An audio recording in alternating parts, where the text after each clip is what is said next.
அவர் மேன்மைப்படுத்தப்பட்டு உயர்த்தப்பட்டு பெரிதும் மாற்றி உருவார். அவரை கண்ட பலர் திகைப்புற்றனர். அவரது தோற்றம் பெரிதும் உருகுலைந்ததால் மனித சாயலே அவருக்கு இருந்தது. மானிடரின் உருவமோ அவருக்கு இல்லை. அவ்வாறே அவர் பல பிற இனத்தாரை அதிர்ச்சிக்குள்ளாக்குவார். அரசர்களும் அவரை முன்னிட்டு வாய் பொத்தி நிற்பர். ஏனெனில் தங்களுக்கு சொல்லப்படாததை அவர்கள் காண்பர், தாங்கள் கேள்விப்படாததை அவர்கள் புரிந்து கொள்வர். நாங்கள் அறிவித்ததை நம்பியவர் யார்? ஆண்டவரின் ஆற்றல் யாருக்கு வெளிப்படுத்தியது? இளந்தளிர் போலும் வறண்ட நில வேர் போலும் அவர் முன்னிலையில் அவர் வளர்ந்தார். நாம் பார்ப்பதற்கேற்ற அமைப்போ அவருக்கு இல்லை, நாம் விரும்பத்தக்க தோற்றமும் அவருக்கு இல்லை. அவர் இகழப்பட்டார், மனிதரால் புறக்கணிக்கப்பட்டார். வேதனை உற்ற மனிதராய் இருந்தார், நோயுற்று நலிந்தார். காண்போர் தரும் முகத்தை மூடிக்கொள்ளும் நிலையில் அவர் இருந்தார். அவர் இழிவுபடுத்தப்பட்டார், அவரை நாம் மதிக்கவில்லை. மெய்யாகவே அவர் நம் பிணிகளை தாங்கிக் கொண்டார், நம் துன்பங்களை சுமந்து கொண்டார். நாமோ அவர் கடவுளால் வதைக்கப்பட்டு நொறுக்கப்பட்டவர் என்றும் சிறுமைப்படுத்தப்பட்டவர் என்றும் எண்ணினோம். அவரோ நம் குற்றங்களுக்காக காயமடைந்தார், தம் தீச்செயல்களுக்காக நொறுக்கப்பட்டார். நமக்கு நிறைவாழ்வை அளிக்க அவர் தண்டிக்கப்பட்டார். அவர் தம் காயங்களால் நாம் குணமடைகிறோம். ஆடுகளைப் போல நாம் அனைவரும் வழி தவறி அலைந்தோம். நாம் எல்லோரும் நம் வழியே நடந்தோம். ஆண்டவரும் நம் அனைவரின் தீச்செயல்களையும் அவர் மேல் சுமத்தினார். அவர் ஒடுக்கப்பட்டார், சிறுமைப்படுத்தப்பட்டார். ஆயினும் அவர் தம் வாயை திறக்கவில்லை. அடிப்பதற்கு இழுத்துச் செல்லப்பட்ட ஆட்டுக்குட்டி போலும், ரோமம் கத்தரிப்போர் முன்னிலையில் கத்தாத செம்மறி போலும் அவர் தம் வாயை திறவாதிருந்தார். அவர் கைது செய்யப்பட்டு தீர்ப்பிடப்பட்டு இழுத்து செல்லப்பட்டார். அவருக்கு நேர்ந்ததை பற்றி அக்கறை கொண்டவர் யார்? ஏனெனில் வாழ்வோர் உலகில் நின்று அவர் அகற்றப்பட்டார். என் மக்களின் குற்றத்தை முன்னிட்டு கொலை உண்டார். வன் செயல் எதுவும் அவர் செய்ததில்லை, வஞ்சனை எதுவும் அவர் வாயில் இருந்ததில்லை. ஆயினும் தீயவரிடையே அவருக்கு கல்லறை அமைத்தார்கள். செத்தபோது அவர் செல்வரோடு இருந்தார். அவரை நொறுக்கவும் நோயால் வதைக்கவும் ஆண்டவர் திருவுளம் கொண்டார். அவர் தம் உயிரை குற்றம் நீக்க பலியாக தந்தார். எனவே தம் வழி மரபு கண்டு நீடு வாழ்வார். ஆண்டவரின் திருவுளம் அவர் கையில் சிறப்புறும். அவர் தம் துன்ப வாழ்வின் பயனை கண்டு நிறைவடைவார். நேரியவராகிய என் ஊழியர் தம் அறிவால் பலரை நேர்மையாளராக்குவார். அவர்களின் தீச்செயல்களை தாமே சுமந்து கொண்டார். ஆதலால் நான் அவருக்கு மதிப்பு மிக்கவரிடையே சிறப்பளிப்பேன். அவரும் வலியவரோடு கொள்ளை பொருளை பங்கிடுவார். ஏனெனில் அவர் தம்மையே சாவுக்கு கையளித்தார். கொடியவருள் ஒருவராக கருதப்பட்டார். ஆயினும் பலரின் பாவத்தை சுமந்தார். கொடியோருக்கு பரிந்து பேசினார். இது ஆண்டவர் வழங்கும் அருள்வாக்கு.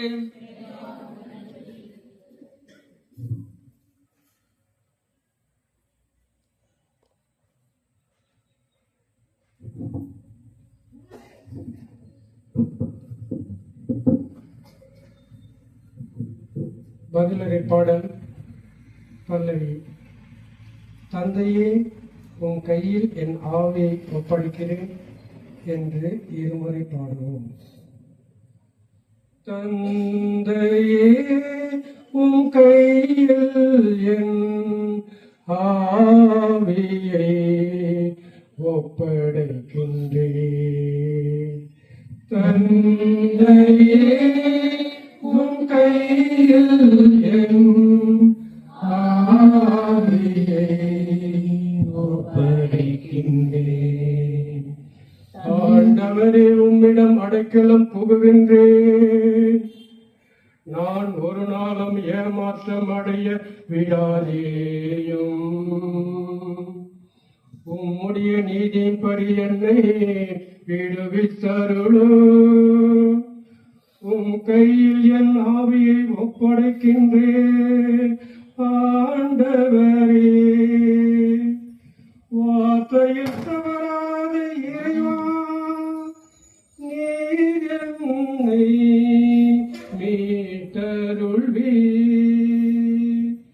தந்தையே, உம் கையில் என் ஆவியை ஒப்படைக்கின்றேன். தந்தையே, உம் கையில் என் ஆவியை ஒப்படைக்கின்றேன். என் எதிரிகள் அனைவருடைய பழிச்சொல்லுக்கு நான் ஆளானேன். என் அயலாரின் நகைப்புக்கு இலக்கானேன். எனக்கு அறிமுகமானவர்களின் அச்சத்துக்குரியவன் ஆனேன். வெளியே என்னை காண்கிறவர்கள் என்னை விட்டு ஓடுகின்றனர். இறந்து போனவர் போல் பிறர் கண்ணுக்கு மறைவானே. உடைந்து போன மாற்றத்தை போலாரே. தந்தையே, உம் கையில் என் ஆவியை ஒப்படைக்கின்றேன். தந்தையே, உம் கையில் என் ஆவியை ஒப்படைக்கின்றேன். ஆனால் ஆண்டவரே, நான் உன் மீது நம்பிக்கை வைக்கின்றேன். நீரே என் கடவுள் என்றே. என் கதிவும் கையில் உள்ளது. என் எதிரிகளிடமிருந்து என்னை துன்புறுத்துவோரிடம் என்னை விடுவித்தருளோ. கனிந்தவும் திருமுகத்தை எனக்கு காட்டியருளோ. உன் அருள் அன்பை காட்டி என்னை ஈடேற்றோ. தந்தையே, உம் கையில் என் ஆவியை ஒப்படைக்கின்றேன். தந்தையே, உம் கையில் என் ஆவியை ஒப்படைக்கின்றேன். ஆனால் ஆண்டவரே, நான் உன் மீது நம்பிக்கை வைக்கின்றேன். நீரே என் கடவுள் என்றேன். என் கதிவும் கையில் உள்ளது. என் எதிரிகளிடமிருந்து என்னை துன்புறுத்துவோரிடமிருந்தும் என்னை விடுவித்தருளோ. கனிந்தவும் திருமுகத்தை எனக்கு காட்டியருளோ. உம் அன்பை காட்டி என்னை ஈடேற்றோ. தந்தையே, உம் கையில் என் ஆவியை ஒப்படைக்கின்றேன். தந்தையே, உம் கையில் என் ஆவியை ஒப்படைக்கின்றேன்.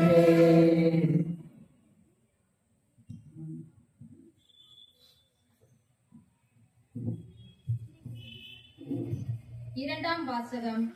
கீழ்ப்படுதலை கற்றுக்கொண்டார், தமக்கு கீழ்ப்படிவோர் அனைவரும் என்றென்றும் மீட்படைய காரணமானார்.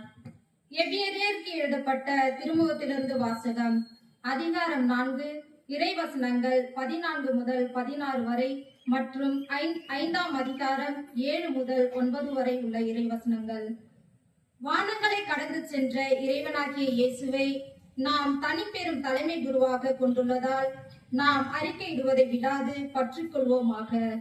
ஏனெனில் நம் தலைமை குரு நம்முடைய வலுவின்மையை கண்டு இரக்கம் காட்ட இயலாதவர் அல்ல, மாறாக எல்லா வகையிலும் நம்மை போல சோதிக்கப்பட்டவர், எனினும் பாவம் செய்யாதவர்.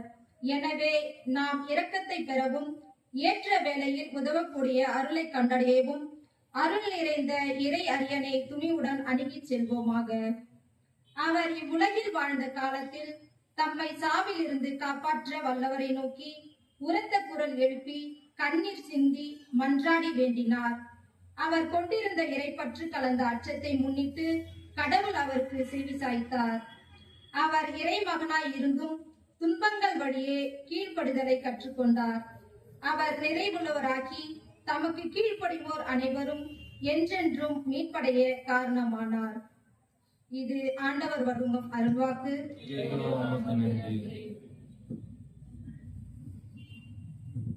கிறிஸ்து தம்மை தாழ்த்தி சாவை ஏற்கும் அளவிற்கு, அதுவும் சிலுவை சாவையே ஏற்கும் அளவிற்கு கீழ்ப்படிபவரானார்.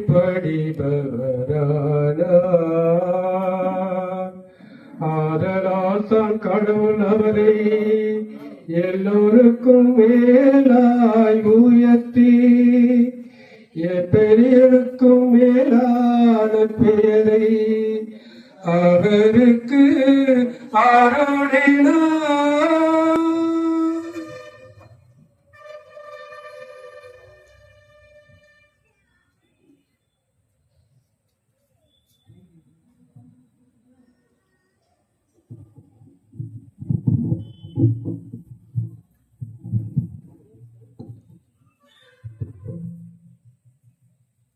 தூய யோவான் எழுதியபடி நமது ஆண்டவராகிய இயேசு கிறிஸ்துவின் திருப்பாடுகள். என்று இயேசு மீண்டும் அவர்களிடம் கேட்டார். அவர்கள், நாசரேத்து இயேசுவை தேடுகிறோம் என்றார்கள்.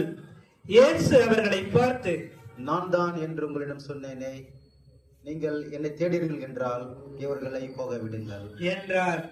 நீர் என்னிடம் ஒப்படைக்கப்பட்டவர்களுள் எவரையும் நான் இகழ விடவில்லை என்று அவரே கூறியிருந்தது இவ்வாறு நிறைவேறியது. சீமோன் பேதுருவிடம் ஒரு வாள் இருந்தது. அவர் அதை உருவி தலைமை குருவின் பணியாளரை தாக்கி அவரது வலக்காதை வெட்டினார். அப்பணியாளரின் பெயர் மால்கு. இயேசு பேதுருவிடம், வாளை உரையில் போடு. தந்தை எனக்கு அளித்த துன்பக் கிண்ணத்திலிருந்து நான் குடிக்காமல் இருப்பேனோ என்றார். படைப்பிரிவினரும் ஆயிரத்தவர் தலைவரும் யூதர்களின் காவலர்களும் இயேசுவை பிடித்து கட்டி முதலில் அவரை அண்ணாவிடம் கொண்டு சென்றார்கள். ஏனெனில் அந்த ஆண்டின் தலைமை குருவாய் இருந்த கயப்பாவுக்கு அவர் மாமனார். இந்த கயப்பா தான் ஒரு மனிதன் மட்டும் இறப்பது நல்லது என்று யூதர்களுக்கு ஆலோசனை கூறியவர். சீமோன் பேதுருவும் மற்றொரு சீடரும் இயேசுவை பின்தொடர்ந்து வந்தனர். அந்த சீடர் தலைமை குருவுக்கு அறிமுகமானவர். ஆகவே இயேசுவுடன் தலைமை குருவின் மாளிகை முற்றத்தில் நுழைந்தார். பேதுரு வெளியில் வாயில் அருகே நின்று கொண்டிருந்தார். அப்போது தலைமை குருவுக்கு அறிமுகமாயிருந்த அந்த சீடர் வெளியே வந்து வாயில் காவலரிடம் சொல்லி பேதுருவை உள்ளே கூட்டிச் சென்றார். வாயில் காவல் செய்த பணிப்பெண் பேதுருவிடம், நீயும் இந்த மனிதனுடைய சீடர்கள் ஒருவன் தானே என்று கேட்டார். பேதுரு, இல்லை என்றார். அப்பொழுது குளிராயிருந்ததால் பணியாளர்களும் காவலர்களும் கரியினால் தீ மூட்டி அங்கே நின்று குளிர் காய்ந்து கொண்டிருந்தார்கள். தலைமை குரு இயேசுவின் சீடர்களை பற்றியும் அவருடைய போதனையை பற்றியும் அவரிடம் கேட்டார். இயேசு அவரை பார்த்து, நான் உலகறிய வெளிப்படையாக பேசினேன். யூதர் அனைவரும் கூடி வந்து தொழுகை கூடங்களிலும் கோவில்களிலும் நான் எப்பொழுதும் கற்பித்து வந்தேன். நான் மறைமுகமாக எதையும் பேசியதில்லை. ஏன் என்னிடம் கேட்கிறேன்? நான் பேசியதை கேட்டுக்கொண்டிருந்தவர்களிடம் கேட்டு பாரும். நான் என்ன சொன்னேன் என அவர்களுக்கே தெரியுமே என்றார். அவர் இப்படி சொன்னதால் அங்கு நின்று கொண்டிருந்த காவலருள் ஒருவர், தலைமை குருவுக்கு இப்படியா பதில் கூறுகிறாய் என்று சொல்லி இயேசுவின் கன்னத்தில் அறைந்தார். இயேசு அவரிடம், நான் தவறாக பேசியிருந்தால் தவறு என்னவென்று காட்டும். சரியாக பேசியிருந்தால் ஏன் என்னை அடிக்கிறீர் என்று கேட்டார். அதன் பின் அண்ணா அவரை கட்டப்பட்ட நிலையில் தலைமை குரு கயப்பாவிடம் அனுப்பினார். சீமோன் பேதுரு அங்கு நின்று குளிர் காய்ந்து கொண்டிருந்தார். அப்போது அங்கிருந்தவர்கள் அவரிடம், நீயும் அவனுடைய சீடர்கள் ஒருவன் தானே என்று கேட்டனர். அவர் இல்லை என்று மறுதளித்தார். தலைமை குருவின் பணியாளருள் ஒருவர், நான் உன்னை தோட்டத்தில் அவரோடு பார்க்கவில்லையா என்று கேட்டார். பேதுருவால் காது வெட்டப்பட்டவருக்கு இவர் உறவினர். பேதுரு மீண்டும் மறுதளித்தார். உடனே சேவல் கூவிற்று. அதன் பின் அவர்கள் கயப்பாவிடம் இருந்து ஆளுநர் மாளிகைக்கு இயேசுவை கொண்டு சென்றார்கள். அப்போது விடியற்காலம். பாஸ்கா உணவை உண்ணும் முன் தீட்டுப்படாமல் இருக்க ஆளுநர் மாளிகையில் அவர்கள் நுழையவில்லை. எனவே பிலாத்து வெளியே அவர்களிடம் வந்து, நீங்கள் இந்த ஆளுக்கு எதிராக கூறும் குற்றச்சாட்டு என்ன என்று கேட்டார். அதற்கு அவர்கள், இவன் குற்றம் ஒன்றும் செய்யாதிருந்தால் இவனை நாங்கள் உங்களிடம் ஒப்புவிக்க மாட்டோம் என்றார்கள். பிலாத்து அவர்களிடம், நீங்கள் இவனை கொண்டு போய் உங்கள் சட்டப்படி இவனுக்கு தீர்ப்பு வழங்குங்கள் என்றார். யூதர்கள் அவரிடம், சட்டப்படி நாங்கள் யாருக்கும் மரண தண்டனை விதிக்க முடியாது என்றார்கள். இவ்வாறு தாம் எப்படிப்பட்ட சாவுக்கு உட்பட போகிறார் என்பதை குறிப்பிட்டு இயேசு கூறியிருந்ததை நிறைவேற செய்தார்கள். பிலாத்து மீண்டும் ஆளுநர் மாளிகைக்குள் சென்று இயேசுவை கூப்பிட்டு அவரிடம், நீ யூதனின் அரசனா என்று கேட்டான். இயேசு மறுமொழியாக, நீராக இதை கேட்கிறீரா அல்லது மற்றவர்கள் என்னை பற்றி உம்மிடம் சொன்னதை வைத்து கேட்கிறீரா என்று கேட்டார். அதற்கு பிலாத்து, நான் ஒரு யூதனா என்ன? உன் இனத்தவரும் தலைமை குருக்களும் தானே உன்னை என்னிடம் ஒப்புவித்தார்கள். நீ என்ன செய்தாய் என்று கேட்டான். இயேசு மறுமொழியாக, எனது ஆட்சி இவ்வுலக ஆட்சி போன்றது அல்ல. இது இவ்வுலக ஆட்சி போன்றதாக இருந்திருந்தால் நான் யூதர்களிடம் காட்டிக் கொடுக்கப்படாதவாறு என் காவலர்கள் போராடி இருப்பார்கள். ஆனால் என் ஆட்சி இவ்வுலக ஆட்சி போன்றது அல்ல என்றார். பிலாத்து அவரிடம், அப்படியானால் நீ அரசன் தானோ என்று கேட்டான். அதற்கு இயேசு, அரசன் என்று நீர் சொல்கிறீர். உண்மை எடுத்திருப்பதே என் பணி. இதற்காகவே நான் பிறந்தேன், இதற்காகவே உலகிற்கு வந்தேன். உண்மையை சார்ந்தவர் அனைவரும் என் குரலுக்கு செவி சாய்க்கின்றனர் என்றார். பிலாத்து அவரிடம், உண்மையா? அது என்ன என்று கேட்டார். இப்படி கேட்ட பின் பிலாத்து மீண்டும் யூதரிடம் சென்று, இவனிடம் நான் குற்றம் ஒன்றும் காணவில்லையே என்றான். மேலும், பஸ்கா விழாவின் போது உங்கள் விருப்பப்படி ஒரு கைதியை விடுதலை செய்யும் வழக்கம் உண்டு. யூதரின் அரசனாகிய இவனை நான் விடுதலை செய்யட்டுமா? உங்கள் விருப்பம் என்ன என்று கேட்டான். அதற்கு அவர்கள், இவன் வேண்டாம், பரபாவையே விடுதலை செய்யும் என்று மீண்டும் கத்தினார்கள். அந்த பரபா ஒரு கள்வன். பின்னர் பிலாத்து இயேசுவை சாட்டையால் அடிக்கச் செய்தான். வீரர்கள் ஒரு முள்முடி பின்னி அவர் தலைமேல் வைத்து செந்நிற மேலுடைய அவருக்கு அணிவித்தார்கள். அவரிடம் வந்து, யூதரின் அரசே வாழ்க என்று சொல்லி அவருடைய கன்னத்தில் அறைந்தார்கள். பிலாத்து மீண்டும் வெளியே வந்து அவர்களிடம், அவனை நான் உங்கள் முன் வெளியே கூட்டி வருகிறேன், பாருங்கள். அவனிடம் நான் குற்றம் ஒன்றும் காணவில்லை என்பதை அறிந்து கொள்ளுங்கள் என்றான்.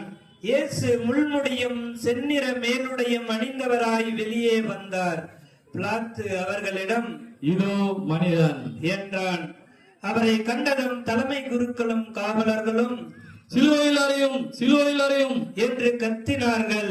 பிலாத்து அவர்களிடம், நீங்களே இவனை கொண்டு போய் சிலுவையில் அறையுங்கள். இவனிடம் குற்றம் இருப்பதாக எனக்கு தெரியவில்லை என்றான்.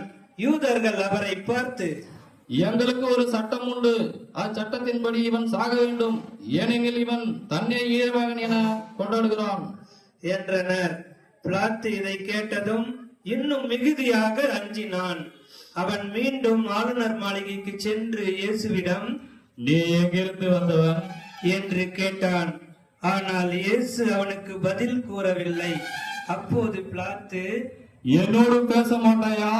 உன்னை விடுதலை செய்யும் எனக்கு அதிகாரம் உண்டு. உன்னை சிலுவையிலும் அறையும் எனக்கு அதிகாரம் உண்டு என்பது உனக்கு தெரியாதா என்றான்.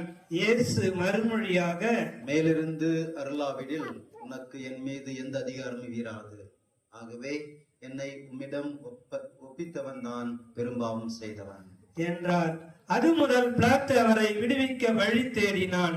ஆனால் யூதர்கள், நீர் இவனை விடுவித்தால் சீசருடைய நண்பனாய் இருக்க முடியாது.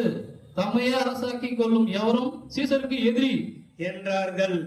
இவ்வார்த்தைகளை கேட்டதும் பிலாத்து இயேசுவை வெளியே கூட்டி வந்தான். கல்தலம் என்னும் இடத்தில் இருந்த நடுவர் இருக்கையின் மீது அமர்ந்தான். அந்த இடத்திற்கு எபிரேய மொழியில் கபதா என்பது பெயர். அன்று பாஸ்க விழாவுக்கு ஏற்பாடு செய்யும் நாள். ஏறக்குறைய நண்பகல் வேலை. பிலாத்து யூதர்களிடம், இதோ உங்கள் அரசன் என்றான். அவர்கள், ஒழிக ஒழிக, அவனை சிலுவையில் அறையும் என்று கத்தினார்கள். பிலாத்து அவர்களிடம், உங்கள் அரசனை நான் சிலுவையில் அறைய வேண்டும் என்கிறீர்களா என்று கேட்டான். அதற்கு தலைமை குருக்கள், எங்களுக்கு சீசரை தவிர வேறு அரசர் இல்லை என்றார்கள். அப்போது பிலாத்து அவரை சிலுவையில் அறையுமாறு அவர்களிடம் ஒப்புவித்தான். அவர்கள் இயேசுவை தம் பொறுப்பில் ஏற்றுக்கொண்டார்கள். இயேசு சிலுவை தாமே சுமந்து கொண்டு மண்டையோட்டு இடம் என்னும் இடத்திற்கு சென்றார். அதற்கு எபிரேய மொழியில் கொல்கொதா என்பது பெயர். அங்கே அவர்கள் இயேசுவையும் அவரோடு வேறு இருவரையும் சிலுவைகளில் அறைந்தார்கள். இவ்விருவரையும் இரு பக்கங்களிலும் இயேசுவை நடுவிலுமாக அறைந்தார்கள். பிலாத்து குற்ற அறிக்கை ஒன்று எழுதி அதை சிலுவையின் மீது வைத்தான். அதில் நசரேத்து இயேசு யூதர்களின் அரசர் என்று எழுதியிருந்தது. இயேசு சிலுவையில் அறையப்பட்ட இடம் நசரேத்துக்கு அருகில் இருந்ததால் யூதர்கள் பலர் இந்த குற்ற அறிக்கையை வாசித்தனர். அது எபிரேயம், லத்தீன், கிரேக்கம் ஆகிய மொழிகளில் எழுதப்பட்டிருந்தது. யூதரின் தலைமை குருக்கள் பிலாத்துவிடம், யூதரின் அரசன் என்று எழுத வேண்டாம், மாறாக யூதரின் அரசன் நான் என்று அவனே சொல்லிக் கொண்டதாக எழுதும் என்று கேட்டுக்கொண்டார்கள். பிலாத்து அவர்களை பார்த்து, நான் எழுதியது என்றான். இயேசுவை சிலுவையில் அறைந்த பின் படை வீரர்கள் அவருடைய மேலுடைகளை 4 பாகமாக பிரித்து ஆளுக்கு ஒரு பாகம் எடுத்துக்கொண்டார்கள். அங்கியையும் அவர்களே எடுத்துக்கொண்டனர். அந்த அங்கி மேலிருந்து கீழ் வரை தையலே இல்லாமல் நெய்யப்பட்டிருந்தது. எனவே அவர்கள் ஒருவரை ஒருவர் நோக்கி, அதை கிழிக்க வேண்டாம், அது யாருக்கு கிடைக்கும் என்று பார்க்க சீட்டுக்குலுக்கி போடுவோம் என்றார்கள். என் ஆடைகளை தங்களுக்குள் பகிர்ந்து என் உடை மீது சீட்டு போட்டார்கள் என்றும் என்னும் மறைநூல் வாக்கு இவ்வாறு நிறைவேறியது. சிலுவை அருகில் இயேசுவின் தாயும் தாயின் சகோதரி குலோயாப்பாவின் மனைவியுமான மரியாவும் மகதலா மரியாவும் நின்று கொண்டிருந்தனர். இயேசு தம் தாயையும் அருகில் நின்ற தம் அன்பு சீடரையும் கண்டு தம் தாயிடம், அம்மா, இவரே உம் மகன் என்றார். பின்னர் தம் சீடரிடம், இவரே உம் தாய் என்றார். அந்நேரம் முதல் அச்சீடர் அவரை தம் வீட்டில் ஏற்று ஆதரவு அளித்து வந்தார். இதன் பின் அனைத்தும் நிறைவேறிவிட்டது என்பதை அறிந்த இயேசு, தாகமாய் இருக்கிறது என்றார். மறைநூல் எழுதியுள்ளது நிறைவேறவே இவ்வாறு சொன்னார். அங்கே ஒரு பாத்திரத்தில் நிறைய புளித்த திராட்சை ரசம் இருந்தது. அதில் கடற்பஞ்சை நன்கு தோய்த்து ஈசோப்பு தண்டில் பொருத்தி அதை அவர்கள் அவரது வாயில் வைத்தார்கள். அந்த ரசத்தை குடித்ததும் இயேசு, எல்லாம் நிறைவேறிற்று என்று கூறி தலை சாய்த்து ஆவியை ஒப்படைத்தார். எல்லாம் முழந்தால் படியிட்டு சிறிது நேரம் மௌனமாய் இருக்கவும்.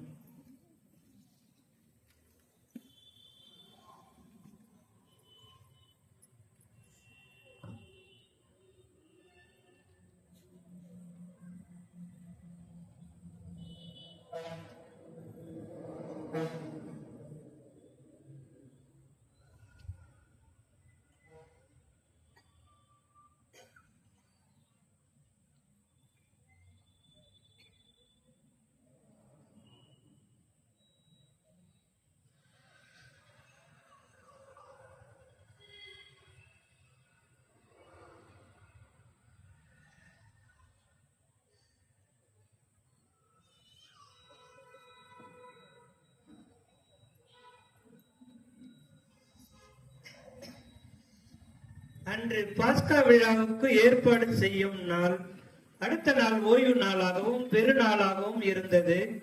எனவே அன்று சிலுவையில் உடல்கள் தொங்கலாகா என்பதற்காக கால்களை முறித்து சடலங்களை எடுத்து விடுமாறு யூதர்கள் பிலாத்துவிடம் கேட்டுக்கொண்டார்கள். ஆகவே படை வீரர் வந்து இயேசுவோடு சிலுவையில் அறையப்பட்டு இருந்தவர்கள் ஒருவனுடைய கால்களை முதலில் முறித்தார்கள். பின்னர் மற்றவனுடைய கால்களையும் முறித்தார்கள். பின்பு அவர்கள் இயேசுவிடம் வந்தார்கள். அவர் ஏற்கனவே இறந்து போயிருந்ததை கண்டு அவருடைய கால்களை முறிக்கவில்லை. ஆனால் படை வீரர்கள் ஒருவர் இயேசுவின் விலாவை ஈட்டியால் குத்தினார்.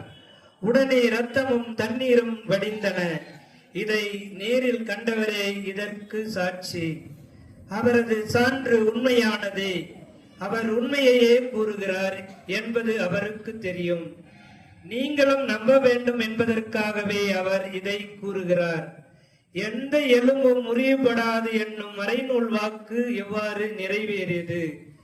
மேலும் தாங்கள் ஊடுருவ குத்தியவரை உற்று நோக்குவார்கள் என்றும் மறைநூல் கூறுகின்றது.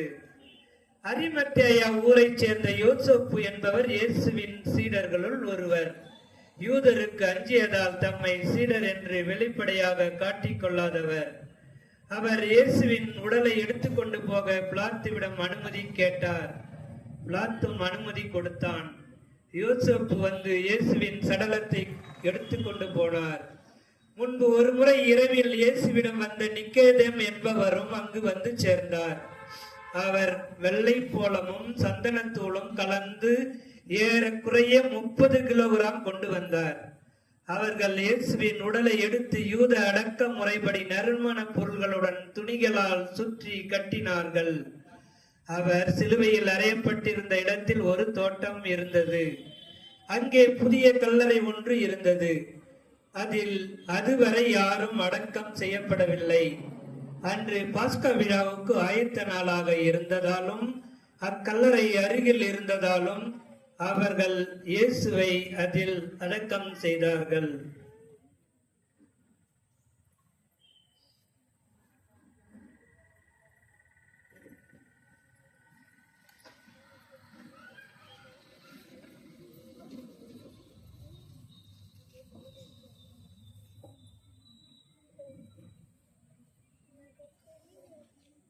சிலுவையில சாகனம் அது ரொம்ப முக்கியமான ஒரு கேள்வி. ஏன்னா எந்த மதத்திலுமே கடவுள் இறப்பதில்லை. ஆனால் கிறிஸ்துவ மதத்துல கடவுள் இறக்கிறார். எதற்காக கடவுள் இறக்க வேண்டும்? கடவுள் அனைத்தையும் கடைந்தவர், பிறப்பு இறப்பு இல்லாதவர். அதனால கிறிஸ்தவத்துல நம்ம விசுவசிக்கிற கடவுள் இறக்கிறார். அந்த வித்தியாசமான ஒரு கடவுள். அந்த கடவுள் மனிதனாக பிறக்கிறார். மனிதனை போல எல்லாத்திலையும் பங்கு கொள்றார். அந்த பாவத்தை தவிர மனிதரை போன்று துன்பப்படுகிறார். மனிதரை போன்று பசியா இருக்கிறார். மனிதர்களை போன்று பலவிதமான நிகழ்ச்சிகளை கலந்து கொள்றாரு. மனிதர்களை போன்று நிராகரிக்கப்படுகிறார். மனிதர்களை போன்று அழுகிறார். குறிப்பாக இன்றைய புனித வழியில நம்ம பார்த்து பலவிதமான அடிகள் அவருக்கு பலவிதமான இந்த உபாதைகள், பலவிதமான அவருக்கு எதிராக குற்றம் சுமத்துறது, பழி போடுறது, சிலுவை அவர் மேல வைக்கிறது, காரி உமிழப்படுகிறது, எல்லாமே யோசித்து பார்க்கும்போது எதற்காக இந்த நம்முடைய கிறிஸ்துவ கடவுள் பிறந்து நம்மை போன்று வாழ்ந்து இறக்க வேண்டும்? அது கடவுள் பாவம் செய்யாதவர். இயேசு பாவி இல்லை. ஏன்னா நம்முடைய நம்பிக்கையும் சரி, நம்முடைய விவிலியத்தில் படிக்கிறதும் சரி, இயேசு பாவத்திற்கு அப்பாற்பட்டவர். ஏனால் அவர் கடவுள். நான் பாவமே செய்யாத ஒருவர் எதற்கு தண்டனை அனுபவிக்க வேண்டும்? எதற்காக தண்டனை ஏற்றுக்கொள்ள வேண்டும்? எனக்கு ஆண்டவர் இயேசு பாவம் செஞ்சிருந்தா அவர் சிலுவையில் அறைவது ஒரு நியாயம். ஆனா பாவமே செய்யாத ஒரு நபரை சிலுவையில் அறைந்து கொல்வது என்பது வந்து மிகப்பெரிய ஒரு அவமானம், மிகப்பெரிய ஒரு தவறு. அது மனித இனம் மேற்கொண்ட மனித இனத்தினுடைய வரலாற்றிலேயே வந்து தவறாக தீர்ப்பிடப்பட்ட கடவுள் வந்து இருக்கிறது வந்து ஒரு வரலாற்று நிகழ்வு. எதற்காக இயேசுநாதர் வந்து இந்த சிலுவையை ஏற்றுக்கொள்ள வேண்டும்? ஏன்னா கடவுளா இருக்கிறதுனால வந்து அவரு அப்படியே டிசப்பியர் ஆகி போயிட்டு இருக்கலாம், அங்க இருந்து காணாம போயிட்டு இருக்கலாம். அங்க வந்து பிலாத்துகளை இயேசுவை கொண்டு வரும்போது கடவுளா இருக்கிறதுனால புனிதம் இது செய்யறது விரும்பின கடவுள் வந்து அங்கேயே வந்து காணாம போயிருக்கலாம். ஆனா ஆண்டவராக இயேசு கிறிஸ்து அந்த தீர்ப்பை ஏற்றுக்கொள்கிறார், கல்வனை போல நடத்தப்படுகிறார், அவருடைய ஆடுகள் பறிக்கப்படுகின்றன, அவர் வந்து நிர்வாணமாக ஆக்கப்படுகிறார், அவர் முகத்துல வந்து காரி உமிழ்கிறார்கள், அவருடைய அன்னையினுடைய வேதனையை பார்க்கிறார், சிலுவையில வந்து தாகமாக இருக்கிறார். கடைசியில வந்து ஆண்டவரே, இந்த கிண்ணம் வந்து என்னால ஏற்றுக்கொள்ள முடியவில்லை, ஆனால் உம்முடைய சித்தத்தின்படி ஆகட்டும் என்று சிலுவையில வந்து உயிர் இருக்கிறார். ஆண்டவர் வந்து தப்பே செய்யாத கடவுள் வந்து உயிர் விடுகிறார் என்றால் அது அவருக்காக அல்ல, மாறாக நமக்காக, நம்முடைய பாவத்திற்காக, நம்முடைய மீட்பிற்காக. அதுதான் இந்த புனித வெளியினுடைய மிக முக்கியமான மைய கருத்தாக இருக்கிறது. கடவுள் எதற்காக இருக்க வேண்டும்? கடவுள் நமக்காக இருந்தார், நம்முடைய மீட்பிற்காக இருந்தார். ஆகவே நாம் வந்து பாவிகளாக இல்லாமல் புனிதர்களாக மாற்றப்படுகிறோம். அதாவது ஆண்டவருடைய இறப்பு வந்து நம்முடைய பாவங்களை கழுவி, ஆண்டவருடைய ரத்தம் நம்முடைய பாவங்களை கழுவி நம்மை புனிதமாக மாற்றுகிறது. இன்னொரு முக்கியமான சிந்தனை வந்து அந்த வலிகள் அப்படின்ட்டு நம்ம வந்து தலைவலிக்குதுன்னு சொல்லுவோம், சிலருக்கு வந்து ஹாஸ்பிட்டல்ல ரொம்ப நாளா இருப்போம், சிலருக்கு வந்து குணமே ஆகாத வியாதிகளும் இருக்கு, சிலருக்கு வந்து பலவிதமான துயரங்கள் இருக்குது.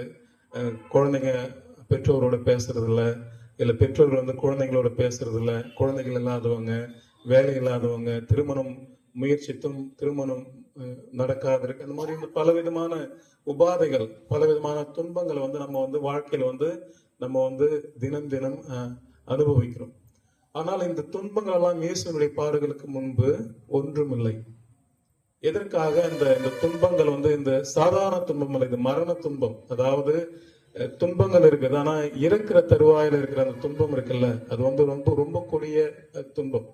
ஆண்டவராக இயேசு கிறிஸ்து இந்த துன்பத்தை எல்லாம் இழுத்து கொண்டதுக்கு வந்து நமக்கு ஒரு எடுத்துக்காட்டாக அமைவதற்கு, இந்த உங்களுடைய துன்பங்கள் வந்து என்னுடைய சிலுவைக்கு முன்னால ஒண்ணும் இல்லை, என்னுடைய கஷ்டம் உங்களுடைய கஷ்டம் வந்து என்னுடைய கஷ்டத்துக்கு முன்னாடி ஒண்ணும் இல்லை, என்னுடைய பாடுகள் உங்களுடைய பாடுகள் வந்து உங்களுடைய அந்த சிலுவைகள் வந்து என்னுடைய சிலுவைக்கு முன்னாடி ஒண்ணும் இல்லை அப்படிங்கிற ஒரு நிலையான ஒரு கருத்தை வந்து நமக்கு வந்து ஆழமாக விதைச்சிட்டு போயிருக்கு.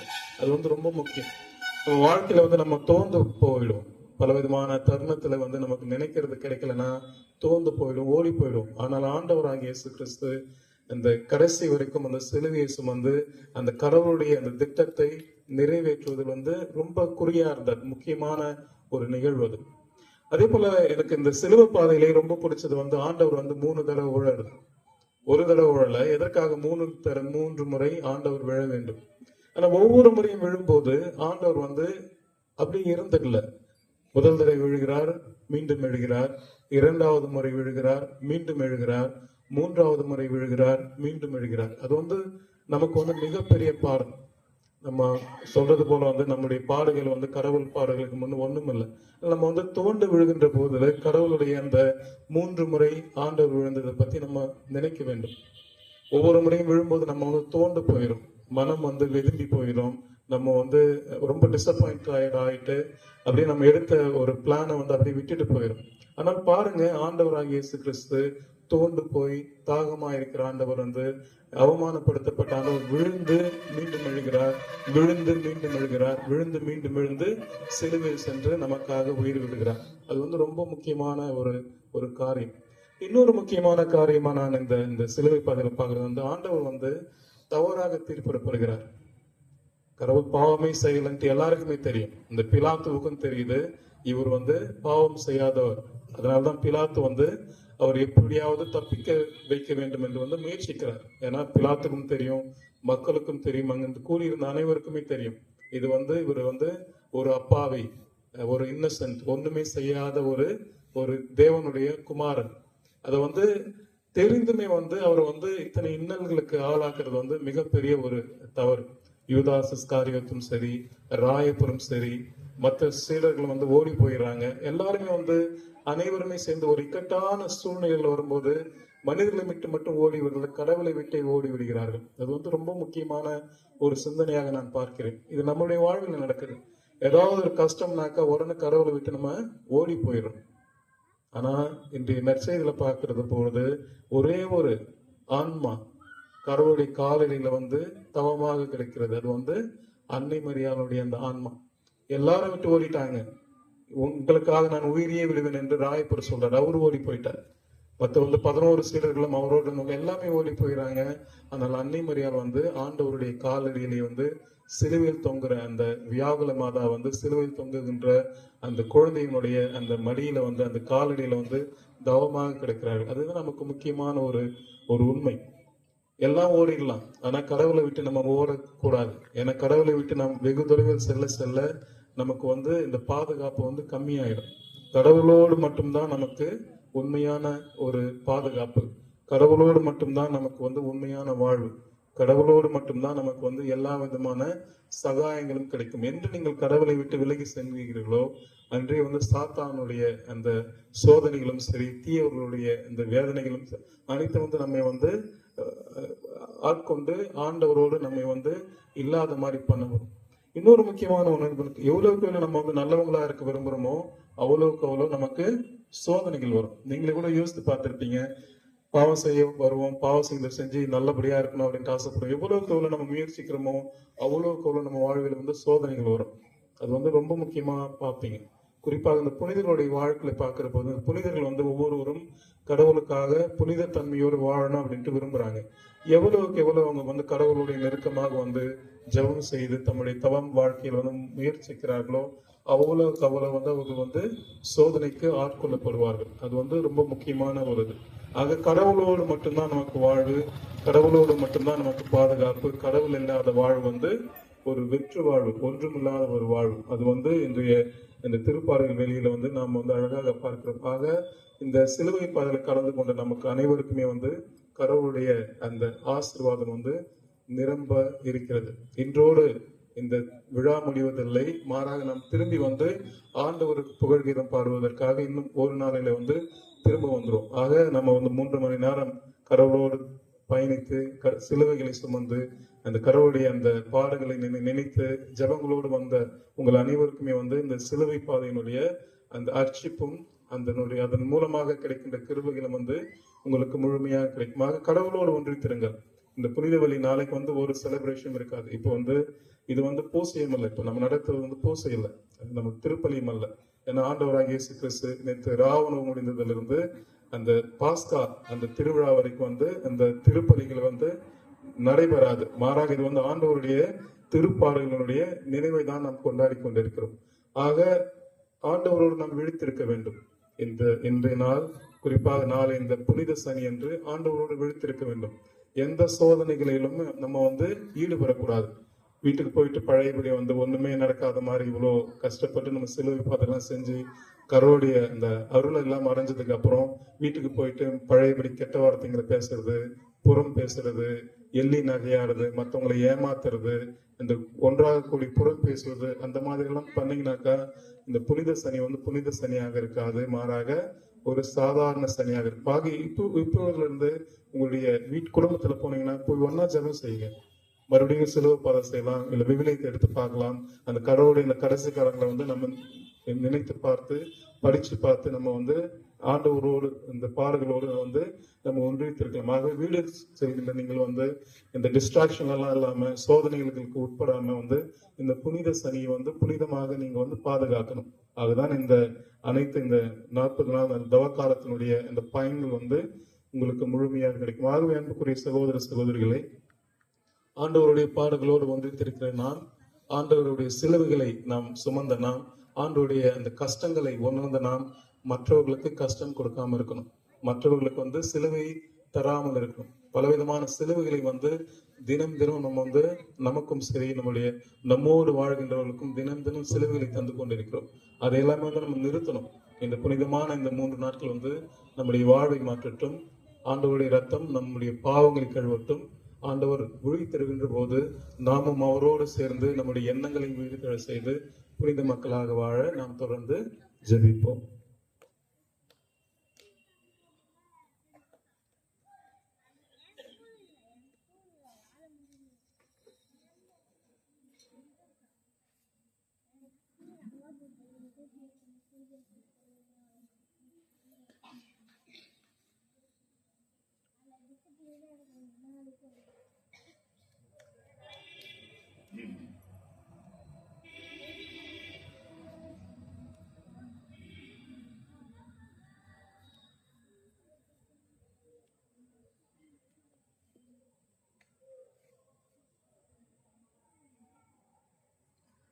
நம்ம இப்போ பொது மன்றாட்டு அந்த நிகழ்ச்சிக்கு செல்கிறோம்.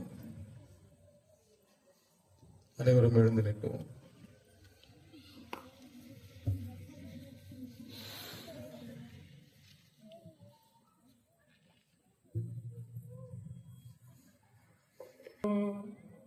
நம் இறைவனாகிய ஆண்டவர் உலகெங்கும் திருச்சபைக்கு அமைதியையும் ஒற்றுமையும் அளித்து அதனை பேணி காக்க வேண்டும் என்றும் நாம் கலக்கமின்றி அமைதியான வாழ்வு நடத்தி எல்லாம் வல்ல இறை தந்தையை மகிமைப்படுத்த நமக்கு அருள் புரிய வேண்டும் என்றும் மன்றாடுவோமாக.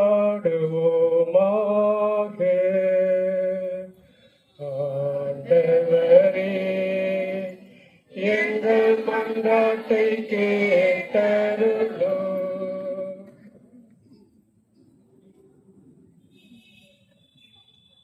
அனைவரும் முழங்காலிடுவோம்.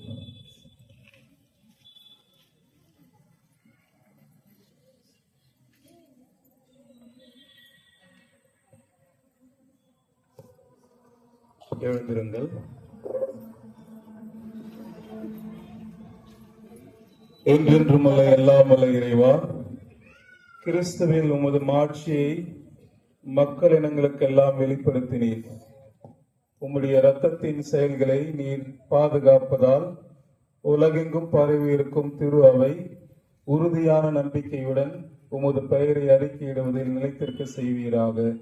எங்கள் ஆண்டவராகிய கிறிஸ்து வழியாக உம்மை மன்றாடுகின்றோம். திருத்தந்தைக்காக நம் திருத்தந்தை பிரான்சிஸ்காக மன்றாடுவோம். தலைமை ஆயர் நிலைக்கு அவரை தேர்ந்தெடுத்த நம் இறைவனாகிய ஆண்டவர் எவ்வகை தீங்குமின்றி அவரை பேணி காப்பாராக. இதனால் அவர் இறை மக்களை வழிநடத்தி திருச்சபை வளம் பெற செய்ய வேண்டும் என்று மன்றாடுவோமாக.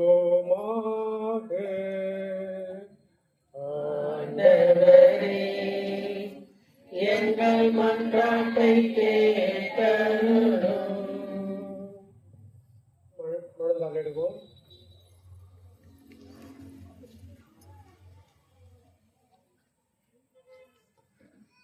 எழுந்து நிற்போம். என்றென்றுமல்ல எல்லாமல்ல இறைவா, உமது திட்டப்படியே அனைத்தும் அமைக்கப்பட்டுள்ளன. அதனால் உமது அதிகாரத்தால் ஆளப்படும் கிறிஸ்துவ மக்களாகிய எங்கள் வேண்டலை பரிவிரக்கத்துடன் கண்ணோக்கியருளும். திருத்தந்தையின் தலைமையின் கீழ் நாங்கள் நம்பிக்கையில் வளரும்படி அவரை பரிவுடன் காத்தருள்வீராக. எங்கள் ஆண்டவராகிய கிறிஸ்து வழியாக உம்மை மன்றாடுகின்றோம். ஆமென். திருச்சபையில் பல்வேறு நிலையில் உள்ளவர்களுக்காக நம் ஆயர் பிரான்சிஸ் காலிஸ்காகவும் திருச்சபையில் உள்ள எல்லா ஆயர்கள், குருக்கள், திருத்தொண்டர்களுக்காகவும் விசுவாசிகள் அனைவருக்காகவும் மன்றாடுவோமாக. ஆண்டவரே, எங்கள் மன்றாட்டை கேட்டருளும். முழந்தாளிடுவோம்.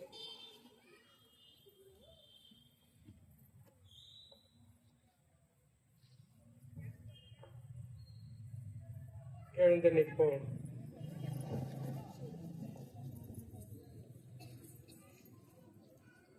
என்றென்றுமுள்ள எல்லாமல்ல இறைவா, உம்முடைய ஆவியானவரால் திரு அவை முழுவதும் அர்ச்சிக்கப் பெற்று ஆளப்படுகின்றது. உம்முடைய திருநிலை பணியாளர்கள் அனைவருக்காகவும் நாங்கள் செய்யும் வேண்டலை கேட்டருளும்.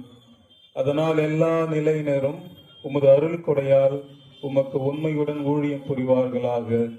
எங்கள் ஆண்டவராகிய கிறிஸ்து வழியாக உம்மை மன்றாடுகின்றோம். ஆமென். திருமுழுக்கு பெற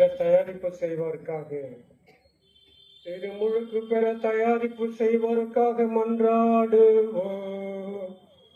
நம் இறைவனாகிய ஆண்டவர் தம் இரக்கத்தை பொழிந்து அவர்களுடைய இதயங்களை திறந்து விடுவாராக. இவ்வாறு அவர்கள் புது புறப்பளிக்கும் திருமுழுக்கினால் பாவங்களுக்கெல்லாம் மன்னிப்படைந்து நம் ஆண்டவர் இயேசு கிறிஸ்துவில் வாழ வர வேண்டும் என்று மன்றாடுவோமாக.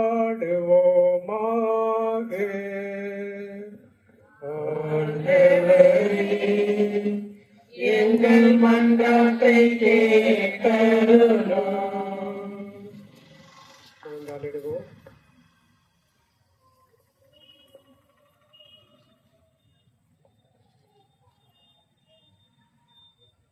எழுந்து நிற்போம். என்றென்றும் அல்ல எல்லாம் அல்ல இறைவா, புனித மக்களை சேர்த்து திரு அவை என்றும் வளர செய்கின்றீர். கிறிஸ்தவ புதுமுக நிலையினருடன் நம்பிக்கையும் அறிவும் வளர செய்தருளும். அதனால் அவர்கள் திருமுழுக்கு தண்ணீரால் புது பிறப்பு அடைந்து தேர்ந்து கொள்ளப்பட்ட உம்முடைய மக்களின் திருக்கூட்டத்தில் சேர்த்துக் கொள்ளப்படுவார்களாக. எங்கள் ஆண்டவராகிய கிறிஸ்து வழியாக உம்மை மன்றாடுகின்றோம். ஆமென். கிறிஸ்துவர்களின் ஒற்றுமைக்காக கிறிஸ்து வாழ்வில் விசுவாசம் கொண்டுள்ள நம் சகோதர சகோதரிகள் அனைவருக்காகவும் மன்றாடுவோம். நம் இறைவனாகிய ஆண்டவர் தம்மில் விசுவாசம் கொண்டோர் அனைவரையும் உண்மையின் பாதையில் வழிநடத்தி தம் ஒரே திருச்சபையில் கூட்டி சேர்த்து காத்தருள வேண்டும் என்று மன்றாடுவோமாக.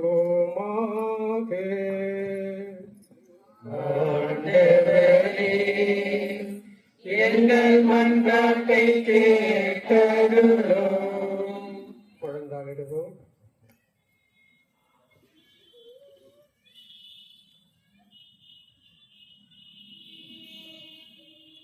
எழுந்து நிற்போம். என்றென்றும் அல்ல எல்லாம் அல்ல இறைவா, சிதறுண்டவர்களை ஒன்று சேர்ப்பவரும் ஒருங்கிணைந்தவரை பேணி காப்பவரும் நீரை உம் திருமகனின் மந்தையை கனிவுடன் கண்ணோக்கியருளும். இவ்வாறு ஒரே திருமுழுக்கினால் தூய்மைப்படுத்திய அவர்களை நம்பிக்கையின் முழுமையால் இணைத்து அன்பின் பிணைப்பால் ஒன்று சேர்ப்பீராக. எங்கள் ஆண்டவராகிய கிறிஸ்து வழியாக உம்மை மன்றாடுகின்றோம்.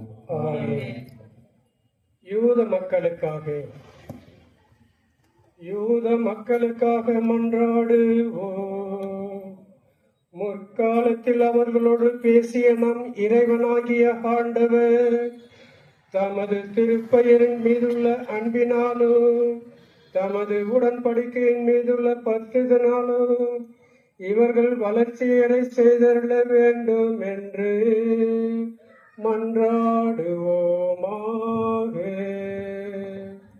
ஆண்டவரே, எங்கள் மன்றாட்டை கேட்டருளும். கொண்டாடிடுவோம்.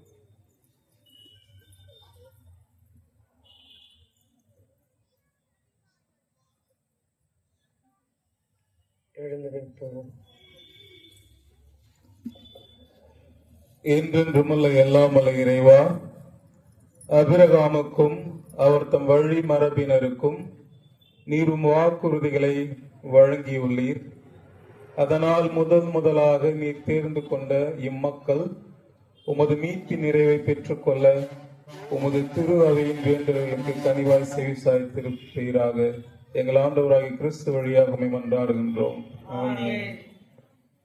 கிறிஸ்துவில் இன்னும் விசுவாசம் கொள்ளாதவர்களுக்காக கிறிஸ்துவில் இன்னும் விசுவாசம் கொள்ளாதவர்களுக்காக மன்றாடுவோம். இவர்கள் தூய ஆவியின் ஒளியை பெற்று மீட்பு பாதைக்கு வந்து சேர வேண்டும் என்று மன்றாடுவோமாக.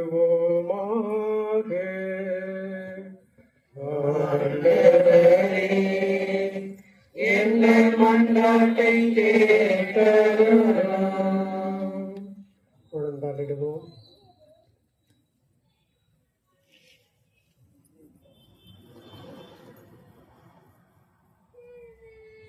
எழுந்து நிற்போம். என்றென்றும் உள்ள எல்லாம் வல்ல இறைவா, கிறிஸ்துவை ஏற்றுக்கொள்ளாத மக்கள் உம் திருமுன் நேர்மையான இதயத்தோடு நடந்து உண்மையை கண்டடைவார்களாக. நாங்களும் ஒருவர் மற்றவர் மீது எப்பொழுதும் அன்பு கொள்வதாலும் உமது வாழ்வின் மறையுண்மையை மென்மேலும் புரிந்து கொள்வதில் ஆவல் கொள்வதாலும் உமது அன்பை இவ்வுலகில் மிக தெளிவாக காட்டும் சாட்சிகளாய் விளங்க செய்வீராக. எங்கள் ஆண்டவராகிய கிறிஸ்து வழியாக உம்மை மன்றாடுகின்றோம். கடவுள் நம்பிக்கை இல்லாதவர்களுக்காக கடவுள் நம்பிக்கை இல்லாதவர்களுக்காக மன்றாடுவோம். இவர்கள் நேர்மையான உள்ளத்தோடு நன்னெறியில் வாழ்ந்து உண்மை கடவுளை கண்டடையுமாறு மன்றாடுவோமாக. ஆண்டவரே, எங்கள் மன்றாட்டை கேட்டருளும். உடன்பாடிடுவோம்.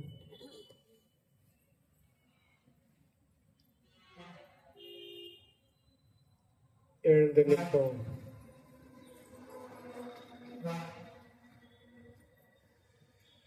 என்றென்றும் உள்ள எல்லாம் வல்ல இறைவா, மனிதர் அனைவரும் எப்போதும் உண்மையே விரும்பி தேடவும் உம்மை கண்டடைவதால் அமைதி பெறவுமே நீர் அவர்களை படைத்தீர்.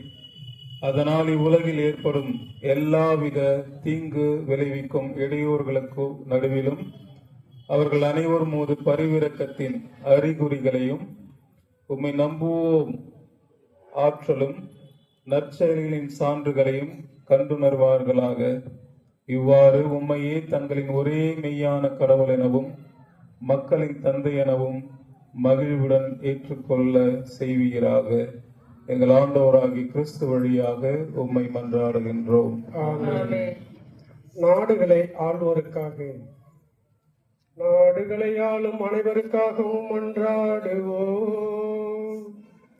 உலக மக்கள் அனைவரும் உண்மையான அமைதியும் உரிமை வாழ்வும் பெரும் பொருட்டு நம் இறைவனாகிய ஆண்டவர் தம் திருவுளப்படி இவர்கள் சிந்தனை சொல் செயல் அனைத்தையும் ஆண்டு நடத்தியருள வேண்டும் என்று மன்றாடுவோமாக. ஆண்டவரே, எங்கள் மன்றாட்டை கேட்டருளும். முழந்தாளிடுவோம்.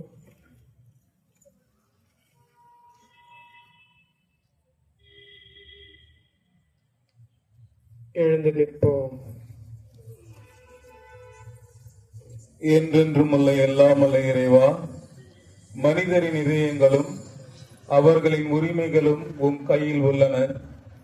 உலகெங்கும் மக்களின் வளமான வாழ்வும் அமைதியின் உறுதிப்பாடும் சமய உரிமையும் உமது கோடையால் நிலை பெறுமாறு எங்களை ஆள்வோரை கனிவுடன் கண்ணோக்கி அருள்வீராக.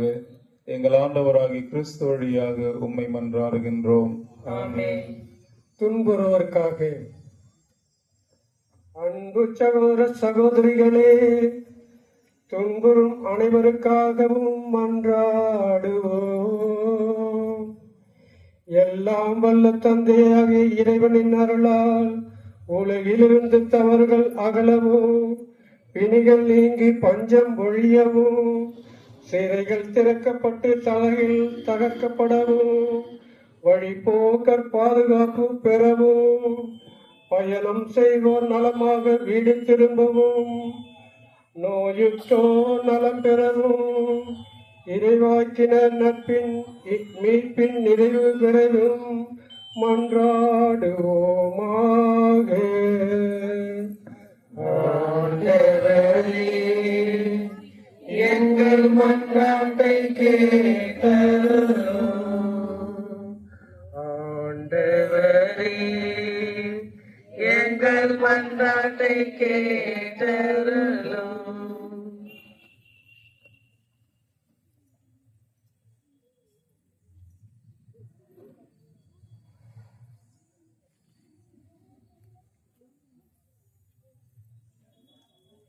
எழுந்து நிற்போம்.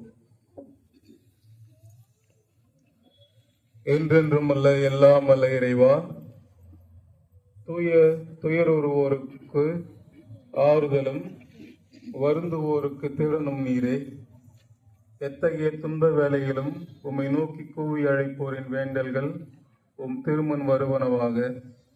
அதனால் தங்கள் தேவைகளில் நீர் இரக்கத்துடன் துணை புரிவதைக் கண்டு அவர்கள் எல்லோரும் மகிழ்வார்களாக.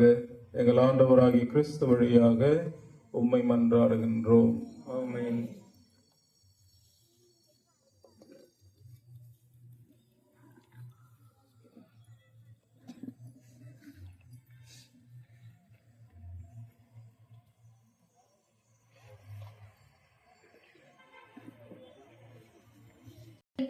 வழிபாட்டில் இரண்டாம் பகுதியாக இடம்பெறுவது திருச்சிலுவை ஆராதனையாகும்.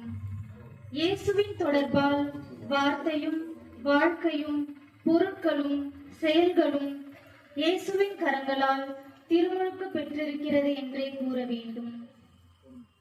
இயேசுவின் தோளில் அமர்வதற்கு முன் சிலுவைக்கு அர்த்தமே வேறு. கொடிய குற்றவாளிகளின் அழுக்கு படிந்த தோள்களில் உட்கார்ந்தே சிலுவை கரைப்பட்டு போனது. சிலுவையை யாரும் சிறப்பாக சொன்னதில்லை. சிலுவை என்றாலே அது பலரின் முக சுளிப்பிற்கு காரணமாயிருந்தது. தொட்டவற்றையெல்லாம் துலங்க செய்யும் இயேசுவின் தோள்பட்டு, கரம்பட்டு, புனிதப்பட்டு இன்று உலக பந்தின் எல்லா திசைகளிலும் வணக்கத்தை பெறும் வாய்ப்பை பெற்றிருக்கிறது. அந்த சிலுவையை இந்த வழிபாட்டில் ஆராதித்து வணங்க இருக்கிறோம். இது சிலை வழிபாட்டிற்கான செயல் இல்லை. சிலுவை சொல்லும் பாடத்தை பயில இயேசுவில் நம்பிக்கை கொண்டவர்கள் மேற்கொள்ளும் முயற்சி. இது நமக்கு நம்பிக்கையை தந்து வலுப்படுத்தும். இதனை வாழ்வில் சுமக்க தோள்களுக்கு வலிமையை கேட்போம். வாழ்வின் வருத்தங்களில் இதனை விட்டு விட்டு ஓடிவிட மாட்டோம் என உறுதிமொழி மேற்கொள்வோம். சிலுவை வணங்குவதற்காக மட்டுமல்ல, வலிகளின் அளவையும் வருத்தத்தின் ஆழத்தையும் நமக்கு உணர்த்தட்டும் என்ற எண்ணமுடன் இத்திருச்சடங்கில் பங்கேற்போம். திருச்சிலுவை ஆராதனைக்காக இப்பொழுது தலைவாயிலிருந்து கொண்டு வரப்படுகிறது.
வருகின்றோம்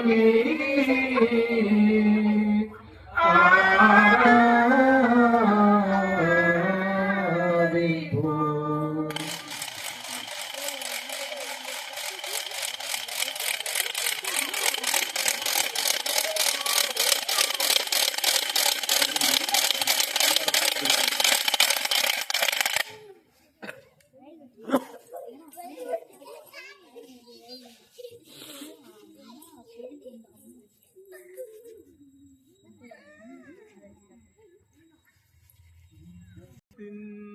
ரட்சணியம் இதிலேதான் தொங்கியது.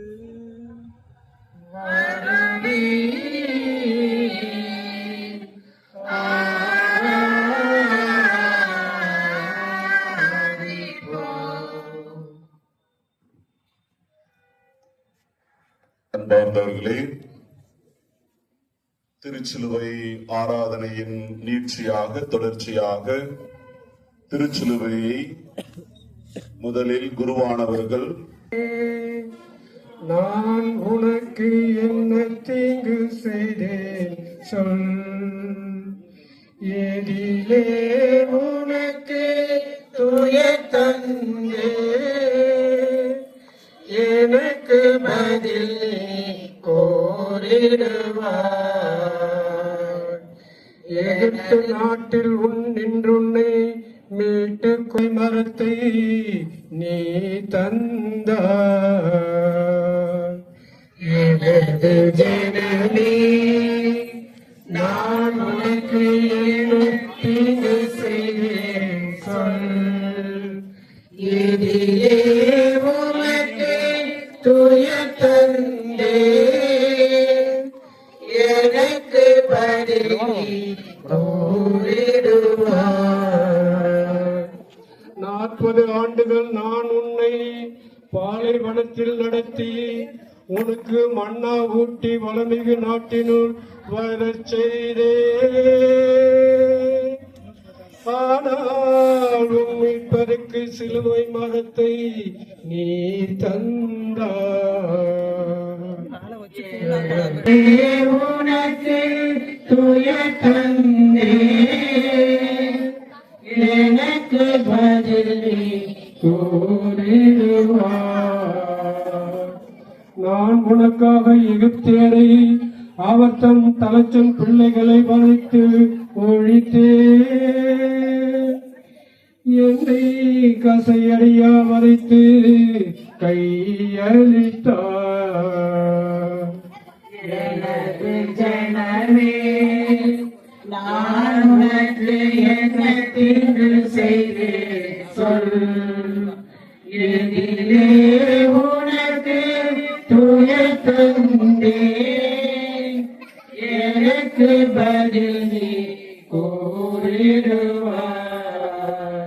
பார்வோனை செங்கடலில் ஆழ்த்தி எகிப்தில் நின்றுன்னை விடுவித்தே, நீயோ என்னை தலைமையாம் குருக்களிடத்தில் கையளித்தாய். எனது ஜனமே, நான் உனக்கு என்ன தீங்கு செய்தேன் சொல், எதிலே உனக்கு துயர் தந்தேன், எனக்கு பதில் நீ கூறிடுவார். நானே உனக்கு முன்பாக கடலை திறந்து வழி செய்தே, நீயோ எனது விழாவை ஓர் ஈட்டியினாலே திறந்தாயே. எனது ஜனமே, நான் உனக்கு என்ன தீங்கு செய்தேன் சொல், எதிலே உனக்கு துயர் தந்தேன், எனக்கு பதில் நீ கூறிடுவார்.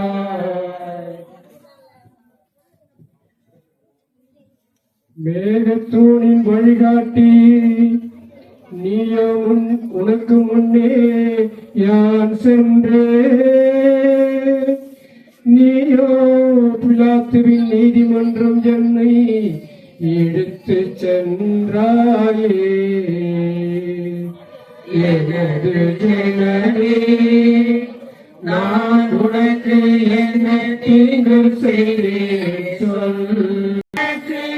தூய தந்தே, எனக்கு பதில் நீ கூறிடுவாய். இனிய நீரை பாறையில் நின்று குடிக்க தந்தாயே. எனது ஜனமே, நான் உனக்கு என்ன தீங்கு செய்தேன் சொல். எதிலே உனக்கு தூய தந்தே, எனக்கு பதில் நீ கூறிடுவாய். கானான் அரசை உனக்காக நான் அடித்தாயே. தந்தே, எனக்கு பதில் நீ கூறிடுவாய். ஆணி கொண்டு உன் காயங்களை அன்புடன் முக்தி செய்கின்றேன். ஆணி கொண்ட உன் காயங்களை அன்புடன் முக்தி செய்கின்றேன். பார்த்தால் உண்மை கொண்டேனே, பார்த்தால் உண்மை கொண்டேனே. ஆயனே என்னை மன்னியும், ஆயனே என்னை மன்னியும்.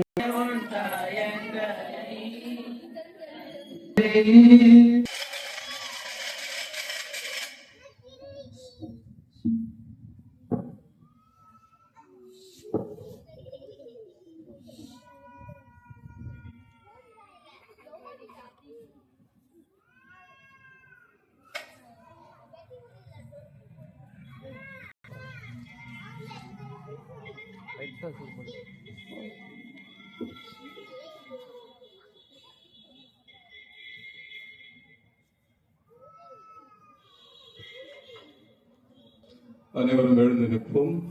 திருவிழுந்து வழிபாட்டுக்காக மீட்பரின் கட்டளையால் கற்பிக்கப்பட்டு இறைபெருக்கினியால் பயிற்சி பெற்று நாம் அனைவரும் துணிந்து சொல்வோம். உமது பெயர் போற்ற பெறுக, உமது ஆட்சி வருக, உமது திருவுளம் நிறைவேறுவது போல மண்ணுலகிலும் நிறைவேறுக. எங்கள் அன்றாட உணவை இன்று எங்களுக்கு தாரும். எங்களுக்கு எதிராக குற்றம் செய்வோரை நாங்கள் மன்னிப்பது போல எங்கள் குற்றங்களை மன்னியும். எங்களை சோதனைக்கு உட்படுத்தாதையும், தீமையிலிருந்து எங்களை விடுவித்தருளும். ஆண்டவரே, தீமை அனைத்திலும் எங்களை விடுவித்து எங்கள் வாழ்நாளில் அமைதியை கனிவுடன் அருள உம்மை மன்றாடுகின்றோம். உமது இரக்கத்தின் உதவியால் நாங்கள் பாவத்திலிருந்து எப்போதும் விடுதலை பெற்று யாதொரு கலக்கமின்றி நலமாயிருப்போமாக. நாங்கள் எதிர்நோக்கி இருக்கும் பேரின்பத்திற்காகவும் மீட்பராக இயேசு கிறிஸ்து வருகைக்காகவும் காத்திருக்கின்றோம்.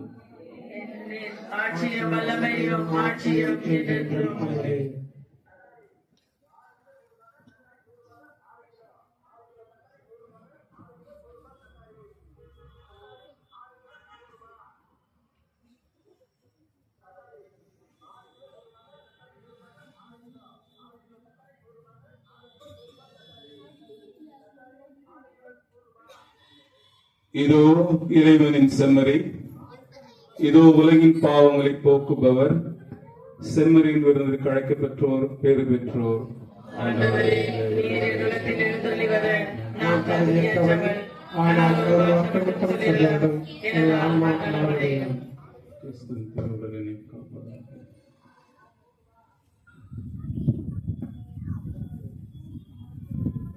ஒருபோதும் உன்னை பிரிய நிலையான உறவொன்று வேண்டும். என் உடல் கூட இருந்தாலும் நான் சொல்ல வேண்டும். ஒருபோதும் உன்னை பிரியா நிலையான உறவொன்று உன்னுடன் கூட இருந்தாலும் உன்னாமம் நான் சொல்ல வேண்டும். நீரிலும் நீயே என் கனவிலும் நீயே, நீரிலும் நீயே என் கனவிலும் நீயே, நீங்காத நிழலாக வா இறைவா. ஒருபோதும் உன்னை பிரியா நிலையான உறவொன்று வேண்டும். என்னுடன் கூட இருந்தாலும் உன் நாமம் நான் சொல்ல வேண்டும்.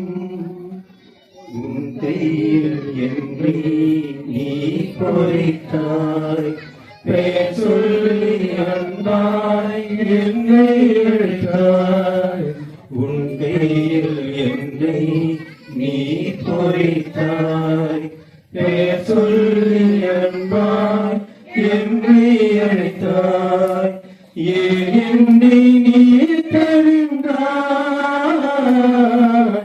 என் வாழ்வில் ஏன் நுழைந்தாய்.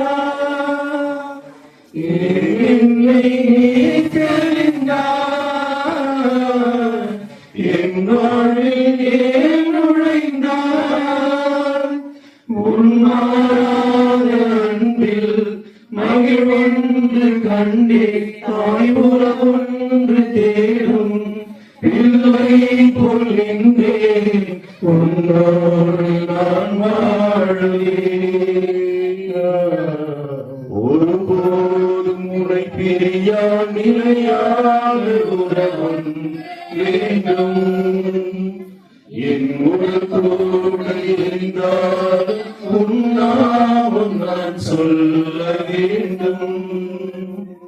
நீ தேடும் நான் போல தேடி வந்தேன். நீ இன்றி வாழ்வில்லை என்று உணர்ந்தேன். நீ தேடும் நான் போல தேடி வந்தேன். நீ இன்றில்லை என்றேன். என்னுள் வாழும் தெய்வம், என்னை நீ ஆளும் தெய்வம். என்னுள்ளே வாழும் தெய்வம், என்னை நீ ஆளும் தெய்வம். என் இயேசு நீயே என் உள்ளம் நின்றாய். இதும் என் பாதை முன்னே நீதானே சென்றாய். உன்னோடு நான் வாழ்வேன். ஒருபோதும் உன்னை பிரியா நிலையான உறவொன்று வேண்டும். என்னுடன் கூட இருந்தாலும் உன்னாமம் நான் சொல்ல வேண்டும்.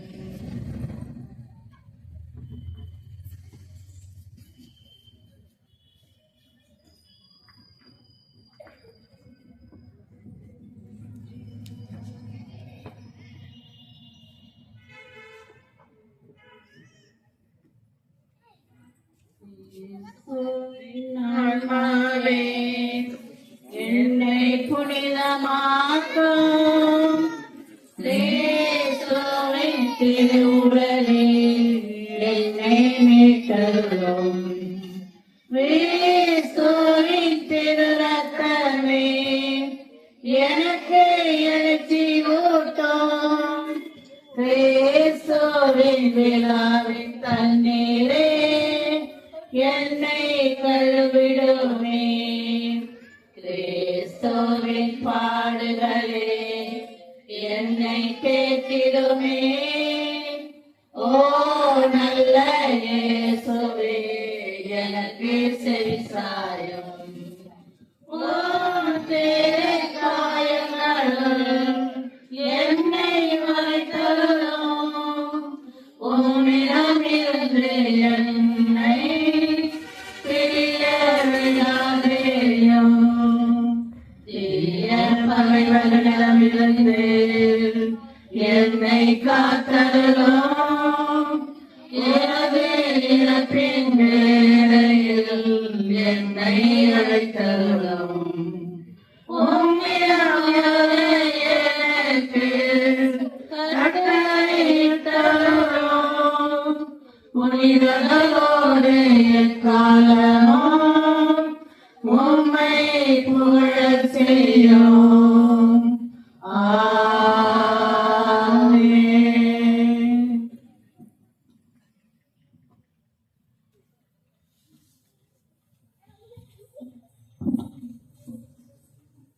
அன்பார்ந்தவர்களே, ஆண்டவருடைய பாடுகளான இந்த புனித வெள்ளியில் நாம் அனைவரும் பக்தியுடனும் நல்ல முறையில் நாம் திருச்சிலுவை அல்லது நம்முடைய சிலுவை பாதையை சீரும் சிறப்புமாக நல்ல முறையில் நாம் ஜெபித்து இறைவனுடைய ஆசிரை பெற்றவர்களாக நாம் குழுமியுள்ளோம். இதன் தொடர்ச்சியாக நாளை இரவு 11 மணிக்கு புதிய நெருப்பு, அதை தீமூட்டி அதிலிருந்து நம்முடைய திருவழிபாடானது ஆண்டவருடைய உயிர்ப்பின் பெருவிழாவை நாளை இரவு 11 மணிக்கு நாம் கொண்டாடுவோம். ஆகவே திருவழிபாட்டு குழுவில் இருக்கின்ற மக்களும் மேலும் இறை மக்களும் நாளை 11 மணிக்கு நாம் இந்த திருவிழிப்பு பாஸ்கா விழாவை நாம் கொண்டாடுவதற்கு உங்கள் அனைவரையும் அன்போடு அழைக்கின்றேன். மேலும் இந்த 2 நாட்கள் புனித வியாழன், புனித வெள்ளி நம்மோடு இருந்து சிறப்பாக ஜெபித்து நமக்கு இறையாசீர் பெற்று தந்த Reverend Father Trinson Beberes, SMA Indian Province Provincial, மேலும் Reverend Father Anbukumar American Provincial, இவர்கள் இருவருக்கும் சிறப்பான நன்றிகளையும் இந்த நேரத்தில் தெரிவித்துக் கொள்கின்றேன். அவருடன் வந்த ரெவரண்ட் ஃபாதர் ஜனா அவர்களுக்கும் என்னுடைய நன்றிகள். ஏனென்றால் அவர்கள் இன்று வேறொரு பணியின் நிமித்தமாக பயணம் செய்வார்கள். அவர்களுடைய வருகைக்கு நன்றி கூறுகின்றேன்.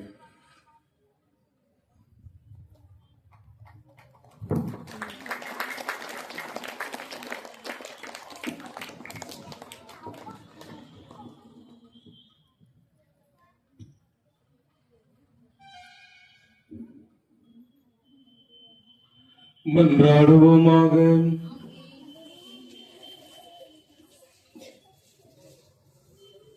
என்றென்றும் உள்ள எல்லாம் உள்ள இறைவா, உம்முடைய கிறிஸ்துவின் பாடுகளினாலும் புனித இறப்பினாலும் உயிர்ப்பினாலும் எங்களை மீட்டருளினீர். உமது இரக்கத்தால் நீர் ஆற்றிய மீட்பு செயல் எங்களை நிலைத்திருக்க செய்தருளும். இவ்வாறு மறை பொருள்களின் பங்கேற்பதன் வழியாக முடிவில்லா இறைப்பற்றுடன் வாழ்வோமாக. எங்கள் ஆண்டவராகிய கிறிஸ்து வழியாக மன்றாடுகின்றோம். இறையாசிருக்காக தலை வணங்குவோம்.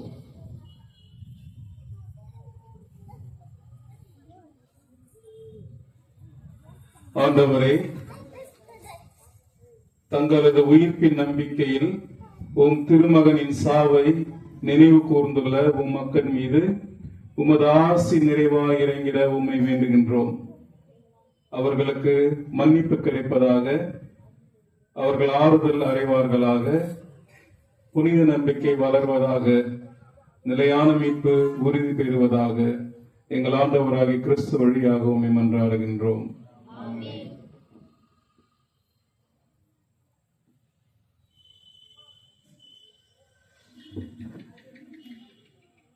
எல்லாரும் சிலுவைக்கு முழங்காலிட்டு ஆராதனை செய்த பின் அமைதியாக கலைந்து செல்லவும் என்று அன்போடு கேட்டுக்கொள்கின்றேன். இறுதி பாடல், நன்றி பாடல் இருக்காது. ஆனால் நம்முடைய இளையோர்கள் நம்முடைய களைப்பை போக்குவதற்காக ஒரு சிறிய பானம் ஒன்று தயாரித்துள்ளார்கள். அதை பருகிவிட்டு நாம் அனைவரும் ஆண்டவரை நம் நெஞ்சில் சுமந்து அவருடைய நினைவுகளை சுமந்தவர்களாக நாம் செல்வோம்.